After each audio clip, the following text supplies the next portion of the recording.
Bonjour et bienvenue sur la chaîne de la communauté des 3 points du triangle.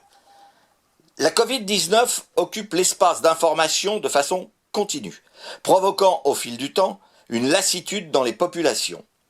Pour autant, informer objectivement les individus est une nécessité. Et pour cela, il faut vulgariser le plus possible l'information scientifique afin que tous puissent comprendre le pourquoi du comment. Et pour cela, expliquer succinctement ce qu'est un virus. Avant toute chose, un virus, même s'il est invisible à l'œil nu, n'en est pas moins vivant. Donc sa raison d'être, comme pour vous, humains, c'est de survivre, donc de se protéger de ses agresseurs.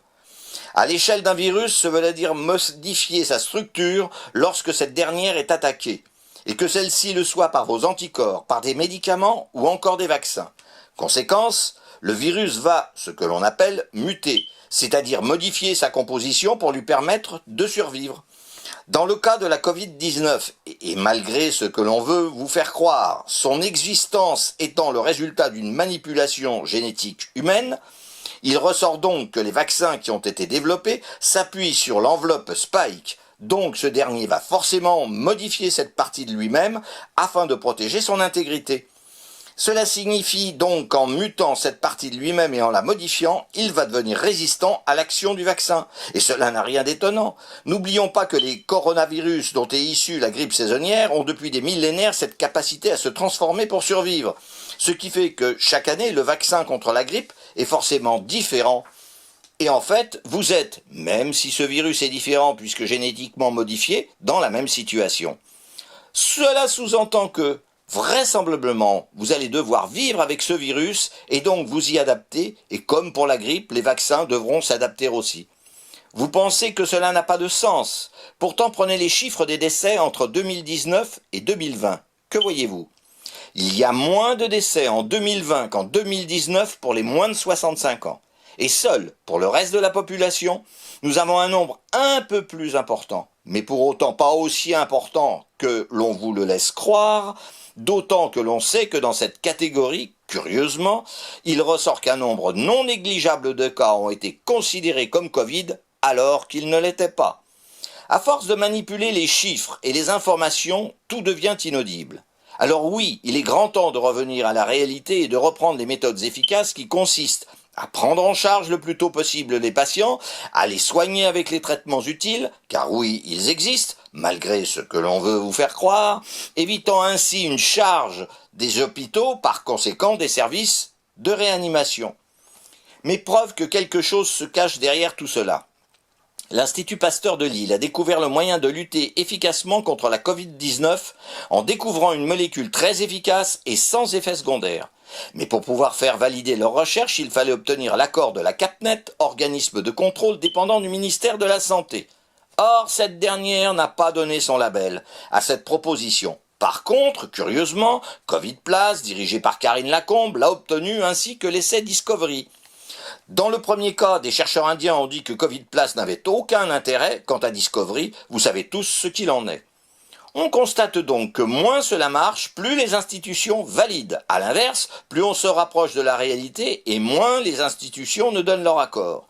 Que penser de tout cela sinon qu'il y a bien un problème quelque part ? Il y a aussi le spray nasal mis au point par l'IHU de Marseille, permettant de nettoyer la cavité nasale en la débarrassant du virus. Mais là aussi, le ministère et l'ANSM ont refusé sa mise sur le marché. Comment peuvent-ils expliquer cela ? Car plus le temps passe, et plus vous constatez que tout est faux et que l'on vous ment. À tel point que le Conseil de l'ordre des médecins, dont l'objectif est de régler les problèmes entre praticiens et entre patients et praticiens, se met à vouloir imposer ses dictats en poursuivant les médecins qui ne rentrent pas dans l'axe défini par les autorités. Et particulièrement parce que des propositions de soins, dès le début de la maladie, accompagnées de médicaments connus et complétés par de l'homéopathie, démontrent que derrière ces décisions se cachent encore et toujours les laboratoires pharmaceutiques, qui ne veulent pas voir les peuples revenir à des méthodes de soins naturels, ce qui les empêcherait de faire des profits, prouvant que la santé des peuples leur importe peu, mais que de toute évidence les profits sont bien leur but ultime. Votre monde vit une période inédite, où une poignée de terriens tente de devenir maître du monde, ou du moins le croient-ils.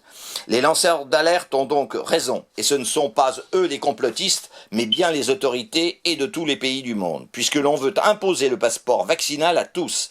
Si vous n'êtes pas vacciné, vous n'aurez bientôt plus le droit de circuler librement dans votre pays, mais aussi partout dans le monde. Et après cela, on parle de complotisme, mais réduire la liberté d'expression et de se déplacer, c'est quoi alors ? Comme vous pouvez le constater, sur le plan mondial, on tente par tous les moyens à réduire les peuples au silence. Mais ont-ils conscience de l'erreur monumentale qu'ils sont en train de commettre ? Comment peuvent-ils imaginer un seul instant que tout se déroulera comme ils le veulent ? Se sont-ils posé la vraie question? Sont-ils en mesure, à ce jour, d'imposer quoi que ce soit au peuple? Nous pensons qu'ils n'ont vraisemblablement pas réfléchi un seul instant que tout cela pourrait avoir des conséquences incalculables.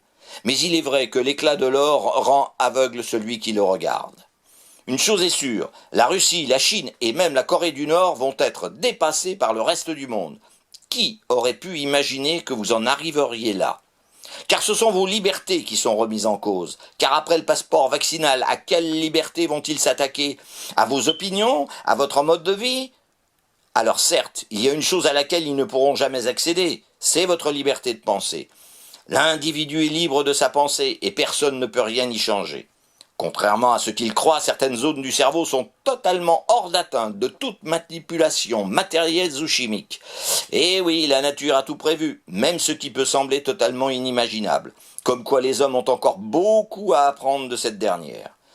Comme nous vous en parlions dans nos premières émissions, c'est ce qui rend impossible la domination d'un individu. Car ils ont la contrainte, mais jamais ils n'auront les moyens de vous empêcher de penser. C'est d'ailleurs de cela dont parle La Fontaine dans Le Chêne et le Roseau. Celui qui est contraint plie mais ne rompt point, tandis que le dictateur, trop sûr de lui, finit par rompre et disparaître. Et il en a toujours été ainsi depuis la nuit des temps. Mais récemment en Russie, 5 personnes ont été contaminées par le virus de la grippe aviaire H5N8.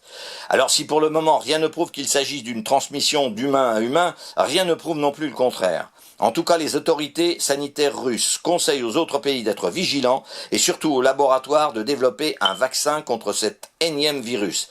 Décidément, la vaccination sur votre planète est devenue un leitmotiv. Peut-être pourrait-il inventer un vaccin contre la bêtise. Cela serait sûrement d'une grande utilité. Mais plus surprenant, le gouvernement japonais a décidé d'indemniser les familles endeuillées des suites du vaccin contre la Covid-19. Ne voilà-t-il pas une reconnaissance de l'incertitude qui pèse sur les vaccins développés si rapidement et dont les laboratoires eux-mêmes ont imposé aux États de ne pas pouvoir être tenus responsables des conséquences que pourraient déclencher ces derniers? De toute façon, à ce jour, aucune information ne filtre en ce qui concerne les véritables réactions aux différents vaccins, c'est l'omerta totale. D'ailleurs, les études faites en Israël et affirmant que le vaccin Pfizer est très efficace ressemblent plus à l'affaire du Lancet qu'à une réalité. En effet, lorsque l'on compare les courbes de contamination des autres pays, dont exemple le Liban et la Palestine, qui ont moins vacciné qu'Israël, l'on constate qu'ils ont la même courbe en baisse que ce dernier. Mais il est vrai que des élections vont prochainement avoir lieu en Israël. Quant au laboratoire Pfizer, c'est 15 milliards de dollars de chiffre d'affaires qui sont en jeu. Donc dans un cas comme dans l'autre, tout doit être fait pour que ce soit perçu comme positif. Pour autant, vous ne devez pas renoncer à défendre avec force et volonté vos libertés. Vos ancêtres se sont battus pour arriver à obtenir tout cela. Vous leur devez donc de défendre ces acquis qu'ils ont obtenus après d'âpres batailles. Nous continuerons de suivre de très près l'évolution de cette situation et nous adapterons nos actions au fur et à mesure, espérant ne pas avoir à nous immiscer totalement dans ce qui est votre évolution. À bientôt sur notre chaîne. La Terre fait aujourd'hui partie des préoccupations premières de la Grande Assemblée des peuples de l'univers.